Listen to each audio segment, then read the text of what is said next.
Hey, what's going on everyone? So today in this video we're going to look at the TCL 30LE. This is in the TCL 30 series. I believe it's their most recent smartphone series, with the 10 and the 20 being earlier.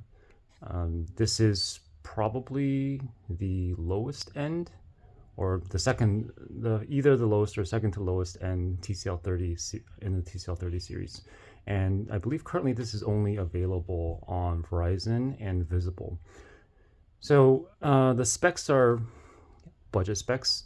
So it's carrying a quad core, only a quad core, whereas even most budget phones nowadays have octa-core processors. But this is a quad core MediaTek Helio A22 CPU, and with I believe 3 gigs of RAM and 32 gigs of internal storage. So we're gonna unbox this and see what is inside, and I'll do a quick first impression of what this is like later on. And quickly you'll see here there's some information about some general high-level information about the contents or the specs of the phone. So this is a 6.1 display, but you'll see that there are pretty huge bezels. You'll see that there are pretty huge bezels on this phone. So even though, for example, the 6.1 display is also found on the Samsung S22 and S23, those phones are going to be smaller than this. This is going to be chunkier and bigger, just because of those bezels. 13 megapixel single camera. You'll see that there's only a single camera here. And then, which is actually kind of interesting. I think, I'm in one way I'm glad that TCL doesn't try to hide the fact that this is a budget phone. A lot of manufacturers like to add multiple weird cameras that really are more or less useless, and just to make it look more premium. But I think this is fine. 3000 milliamp hour battery, not the greatest, but it's fine. 3 gigs of RAM, 32 gigs of storage. 3 gigs is fine for daily use, and 32 gigs is okay.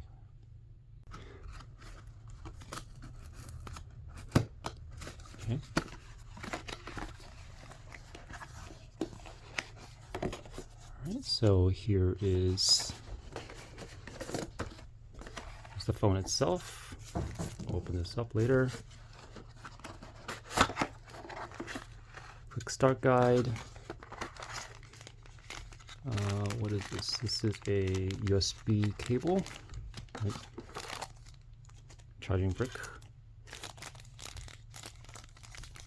This doesn't look like a really powerful charger. One sec, let me see what the wattage is. Okay, yeah, so this looks like it's hard to read, but it's a 10-watt battery, or it's 10-watt charger. So yeah, that's what I thought. It's pretty standard for budget phones, and a removable battery. This is kind of rare nowadays. And I think a bunch of the TCL models that I saw have removable batteries. So if you're in the market for removable battery phones, then TCL will get you there. So yeah, let's open up the phone actually. Yeah, it's pretty light without the battery, but here is what it looks like. Let's go ahead and open this up. All right, so everything is plastic, and you see this texture on the back. You can't really feel the texture all that much. It's not really raised, but I think it doesn't pick up fingerprints that much. So good job there. So we're just going to go ahead and start up the phone, and while it's starting, I'll probably just mention that there is no fingerprint sensor on here, and there's no secure biometrics. The only biometrics, quote unquote, that they have is the Face ID, which only unlocks the face unlock, which only unlocks the phone and doesn't have any sort of is not as secure as something like a fingerprint sensor that the banks or financial institution apps would use. So just very quickly, let's see, what can we see here? Yeah, so okay, there's nothing on this side apparently. Yeah, this side is all empty. It's fine. Got the USB-C. Okay. Got the USB-C port here, and I think these are mono speakers. They should be mono speakers, but you know, I don't know what the two grills are there. Got the power button and a volume rocker on this side, and a headphone jack up top, and this looks like a microphone. So let's see. Let's wait till this starts up, and we'll play around with it. All right, so I'm just going through the setup right now. The phone, you can kind of feel it. It's not super responsive, even just through the basic setup, the basic Google setup. Just skip everything.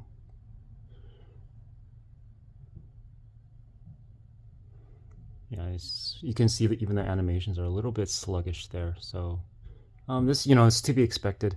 I feel like as a secondary phone, for me personally, it's fine, and I'm sure it's, you know, gonna be like perfect for a lot of people out there.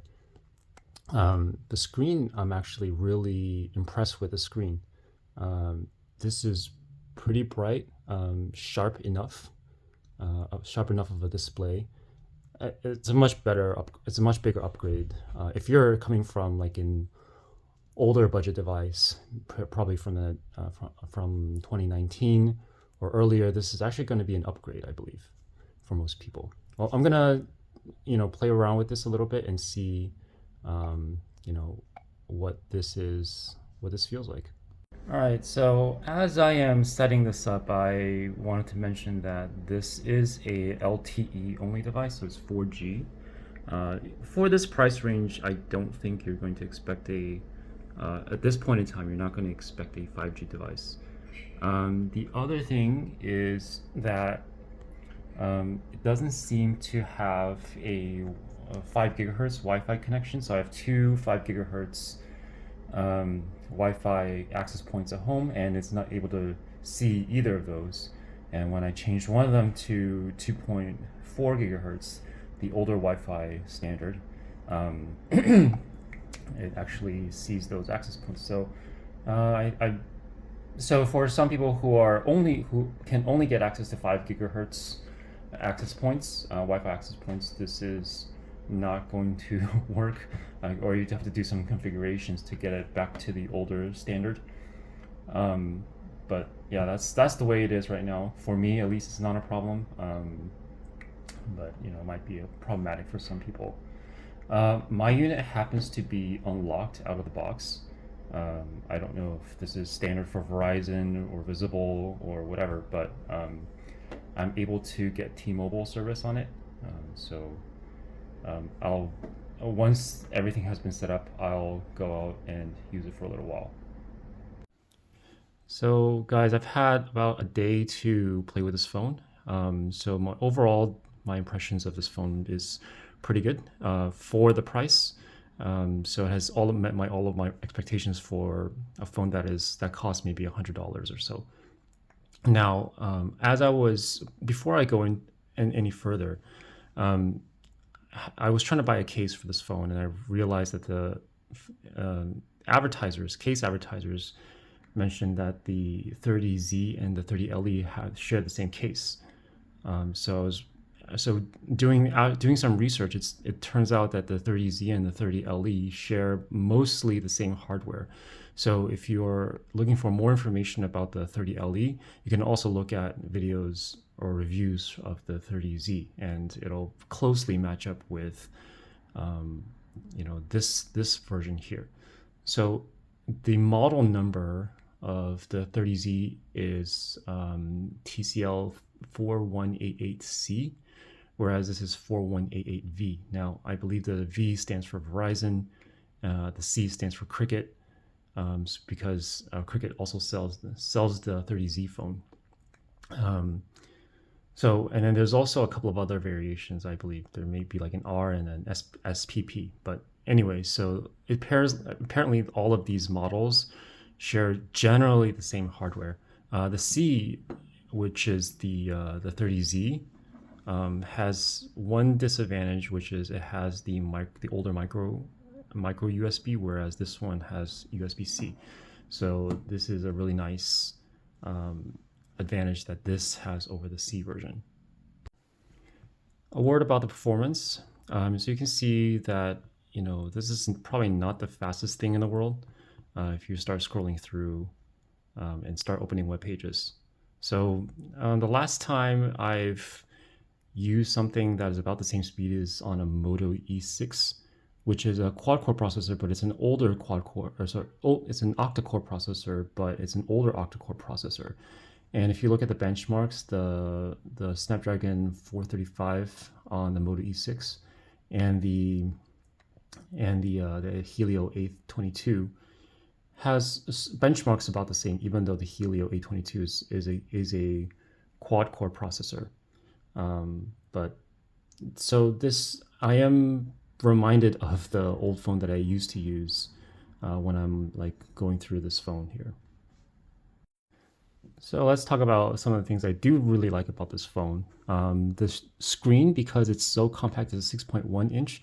Even though it's a 720p display, it looks fairly crisp. So it's not like those big giant phones, the 6.5, 6.6 inch phones, or even larger phones that have 720p displays, right? That's like a lot of Motorola's do this. So the screen looks fairly sharp on a screen on a display of this size. Okay. So the second thing that I like about this, the brightness outside, not so good, right? But indoors, totally fine. It can read everything. Everything appears clear and bright. Something else I like about this is the Android 12 experience. So there's a lot more customization and personalization, and Android 12 just looks more modern than Android 11. So with budget phones, a lot of them, they're stuck at Android 11 or even older. So the fact that this one comes with Android 12 and it's probably not going to get any like major updates. It's probably not going to get Android 13, but just the fact that it comes with Android 12 is really nice. Okay, let's talk about some things that I didn't like so much about this phone while I was using it. First of all, I think this one is pretty major. This phone lacks Wi-Fi 5 gigahertz support, so it only can connect to 2.4 gigahertz Wi-Fi access points. This may not matter to everyone, but for certain circumstances, you may only be able to find 5 gigahertz access points, and you're not going to be able to connect to those. So the other thing is that it lacks biometrics. Now, this is a $100 phone but there are phones in the $100 range, such as the Moto G Pure, that has biometrics, like a fingerprint sensor. But it's not terrible because it does have face unlock, which will help you at least unlock your device quickly, but it will not be able to sign into things like banking apps with the face unlock. So storage is another issue. 32 gigs is kind of standard around this price range, but it's still a concern if you're using something like this, a device in this price range. So I just installed a few apps today, Facebook, Gmail, the Google Assistant, and my browser, Firefox, and it has already used up, as you can see, 24 gigs of storage, which means I only have about 8 gigs left. So that's not going to be enough for things like photos, videos, if you're going to use this as a primary, especially if you're going to use this as a primary device. Even if you're not going to use it as a primary device, like a lot of apps go into the gigabytes of storage. And so you're probably going to use a micro SD card at some point with this thing. Okay, so the next thing I want to mention is how slippery this phone is. This texture does not add any grip at all. So even though it doesn't leave many fingerprints, as you can see, but the one thing is that it does slip out of your hand so very easily. So I'm definitely going to get a case for this, even though this is not like a super expensive phone. I just want to make sure that as if I'm using it, if I'm depending on it for some reason, I don't want it to break as I'm, carrying this out for some reason. I want that case to help me, especially just to get a grip on this phone when I'm using it. So I'll be showing some photos and videos that I took today when I was running errands. For a $100 device, you're not going to get anything really spectacular, but the photos are acceptable if this is the only thing that you have. So in general, the photos, the color reproduction isn't so great, especially indoors. Indoors, you're going to get sort of blurry pictures. The colors are dull, just as you would expect from a budget phone. The video, there's no stabilization whatsoever. But you'll see, and things go in and out of focus. But these are things that you expect from a phone of this price range. So let's take a look.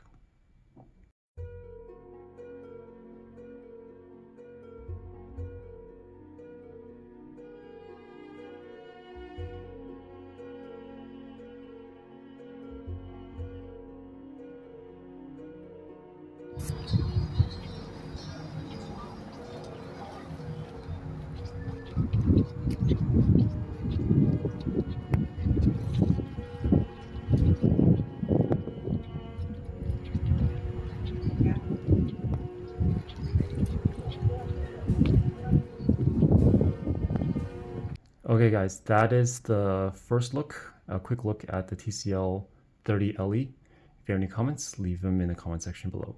See you guys next time.